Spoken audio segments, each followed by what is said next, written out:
पुरुष के पास पैसा हो तो स्त्री नंगी हो जाती है, और अगर पैसे ना हो तो पुरुष नंगा हो जाता है। जब कीर्ति से मेरे ब्याह की बात चल रही थी तो लगता था कि ये वही लड़की है जिसे भगवान ने मेरे लिए बनाया है। जल्दी ही हम इतना घुल मिल गए कि जिम्मेदारियों की बातें संभोग तक पहुंच गईं। अब तो मानो ऐसा लगता था जैसे कि बस जल्दी ब्याह हो। कीर्ति का कहना था कि वो मुझसे ज्यादा मेरे माँ बाप को प्यार करेगी। एक पुरुष को क्या चाहिए?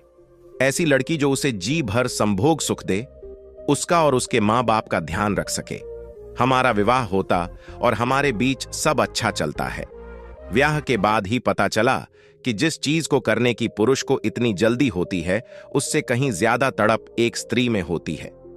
मुझे भी कीर्ति पर इतना प्यार आता था कि मन करता था उसकी हर ख्वाहिश पूरी करूं, और मैं प्रयास भी करता था। लेकिन समय के साथ जिम्मेदारी बढ़ी और मैंने कीर्ति को बोला कि हम दोनों को जीवन साथ काटना है, इसलिए खर्चे पर थोड़ा ध्यान देना होगा।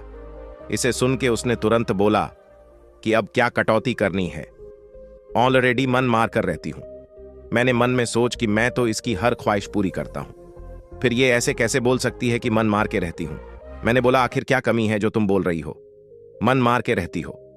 उसने मुझे गिनाया कि मैं भी बड़ी गाड़ी में घूमना चाहती हूं, मैं भी चाहती हूं कि वर्ष में कम से कम 4-5 ट्रिप करूं, मैं भी चाहती हूं कि मेरा घर सजा रहे, मैं मेकअप के सामान ब्रांडेड इस्तेमाल करूं।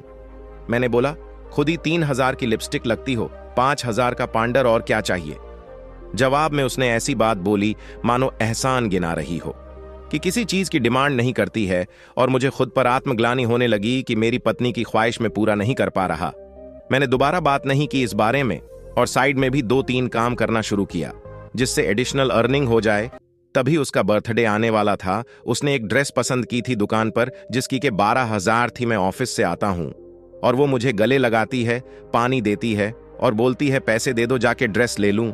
मैं भी मजाक के मूड में था और मैंने बोला कि अरे डियर, पैसे तो नहीं हो पाए हैं, क्योंकि इस महीने सैलरी मिलने में काफी दिक्कत होगी। इस बार साथ में बर्थडे मनाते हैं, ड्रेस तुम अगले महीने, लेकिन और साथ में अपनी महंगी वाली लिपस्टिक भी। तभी वो मुझे अपने से दूर की ओर बोलने लगी, क्या यार, आपसे एक चीज बोली थी, वो भी अपने नहीं की। मैंने शॉप वाले को बोल के रखा था, ले लूंगी, बेचना मत, अब बेइज्जती हो गई। तुरंत मैं बोला कि अरे इसमें बेइज्जती कैसी शॉप है, बिक भी जाए तो फिर बोले कि उसमें का मंगा लेना, अच्छा मांगा लूंगी। और जो मैंने अपने फ्रेंड्स को बोला है कि मैं बर्थडे में वही ड्रेस पहनूंगी, उसका क्या क्या, ये मेरी बेइज्जती नहीं है? इस बात पर मैंने बोला, तो क्या मैं चोरी करने जाऊं? अगर ऑफिस में लेट हो रहा तो मेरी क्या गलती है? उसने तुरंत बोला, यार तुम्हारा हर बार का नाटक यही है। एक तो मैं कभी कुछ मांगती नहीं हूं, और मांग रही हूं तो तुम ऐसी बात कर रहे हो। हट जाओ, मुझसे बात मत करना। और पूरी शाम उसने मुझसे बात नहीं की। रात में भी ठीक से खाना नहीं बनाया और बेडरूम में चली गई। मैं भी सोने वाला था और उसे 12,000 रुपए ड्रेस के और 10,000 पार्टी के दिए। पैसे देखते ही उसने मुझे बोला कि अरे बाबू, जब पैसे लाए थे तो बताया क्यों नहीं? और गले लगाकर सॉरी बोलने लगी और बोला, ना जाने क्या क्या बोल दिया आपको। बाबू, मैंने कुछ बोल नहीं, सो गया, अगले दिन सुबह उठते हो। उसने मुझे सॉरी बोला और करीब आके सेक्स करने की कोशिश की, पर इस बार मेरा अंदर से मन भी नहीं था। मैंने उसे मना कर दिया। ऑफिस जाते टाइम उसने मुझसे बोला, गलती हो गई, माफ कर दो। मैंने बोला, गलती तुमसे नहीं हुई है, मुझसे हुई है। तुम मुझसे प्यार करती ही नहीं, तुम्हें बस मेरे पैसे से प्यार है। और मैं ऑफिस आ गया और सोचने लगा कि आजकल लड़कियां ऐसी हैं कि अगर मेरे पास पैसा है तो वो मेरे लिए नंगी हो जाएंगी, और अगर मेरे पास पैसे ना हो तो मुझे नंगा कर देगी। शाम को घर आया पर बात नहीं की। मैंने 3 दिन बाद उसका बर्थडे था, अच्छे से मनाया और घर आके बोला कि अब बैंगलोर में नहीं रहूंगा, मैंने ऑफिस से वर्क फ्रॉम होम लिया है, अब मैं गांव चलकर माँ बाप के साथ रहूंगा। उसने बोला, अरे क्यों, वहां इतनी दिक्कत है, लाइट नहीं रहती है। फिर मैंने बोला कि ठीक है, माँ बाप को यहां बुला लेते हैं।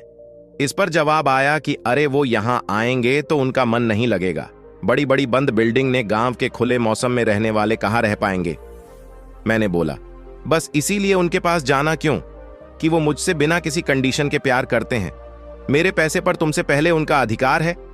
ऐसा बोल के मैंने सामान पैक किया और बोला, चलना है तो चलो, यहां रहना है।